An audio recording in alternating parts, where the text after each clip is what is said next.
Assalamualaikum warahmatullahi wabarakatuh. Hai Sobat Planters, kembali lagi bersama saya Edi Saputra, peserta dari Plantation Leadership Development Program 3 dari unit Padang Ratu PT Perkebunan Nusantara 7.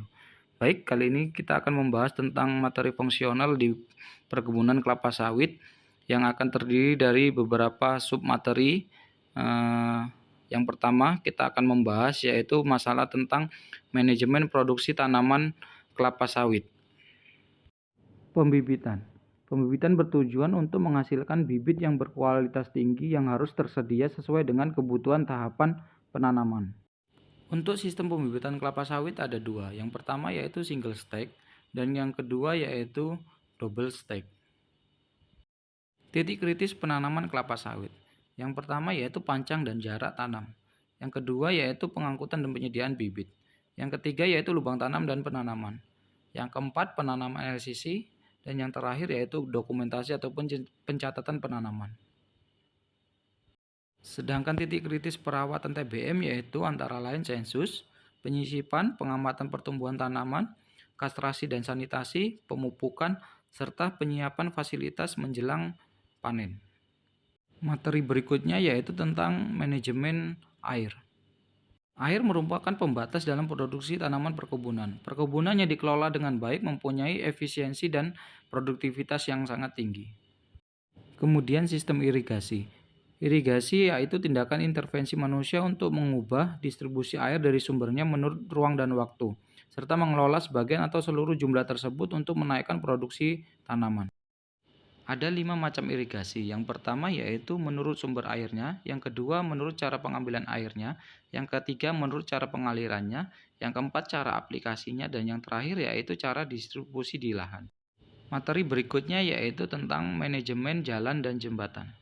Hal yang perlu dipertimbangkan yang pertama topografi, kondisi tanah, layout dan klasifikasi jalan, kemudian desain jalan, kemudian tahap pembuatan jalan, dan yang terakhir yaitu aplikasi alat berat. Kemudian kita akan membahas peranan subsektor perkebunan. Ada 7 peranan subsektor perkebunan.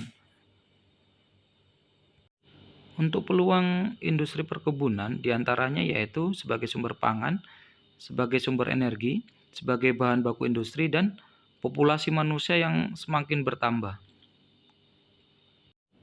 Sedangkan untuk tantangannya tersendiri yaitu pengendalian biaya produksi, stabilitas harga komoditas perkebunan, kemudian peta persaingan, liberalisasi perdagangan, kemudian kebijakan perdagangan, kemudian otonomi daerah, kemudian ada isu lingkungan, dan yang terakhir yaitu penjarahan. Materi berikutnya yaitu SMK 3 ataupun Sistem Manajemen Keselamatan dan Kesehatan Kerja.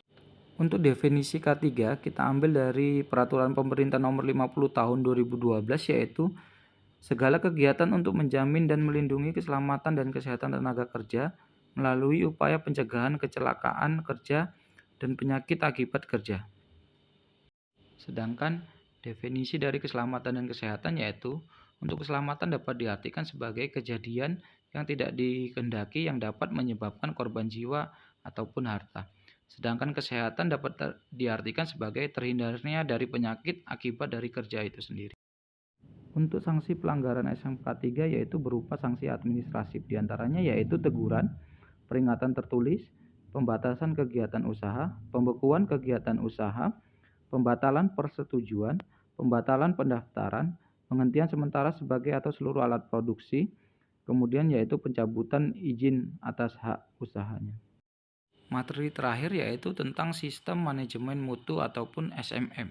Mutu terpadu disebut juga sebagai Total Quality Management ataupun TQM. Dapat didefinisikan dari 3 kata yang dimilikinya, yaitu yang pertama total ataupun keseluruhan, yang kedua yaitu quality, yang ketiga adalah manajemen.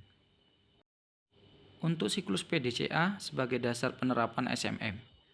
Yang pertama ada plan, yang kedua ada do, yang ketiga kemudian kita cek, dan yang terakhir yaitu adalah action. Untuk acuan penerapan sistem manajemen mutu, saat ini yang menjadi acuan dalam penerapan sistem manajemen mutu adalah standar yang dipakai secara internasional adalah ISO 9001-2008 yang sudah diperbarui di ISO 9001/2015. Demikianlah sedikit materi tentang fungsional yang ada di perkebunan kelapa sawit. Saya akhiri. Wassalamualaikum warahmatullahi wabarakatuh. Salam planters.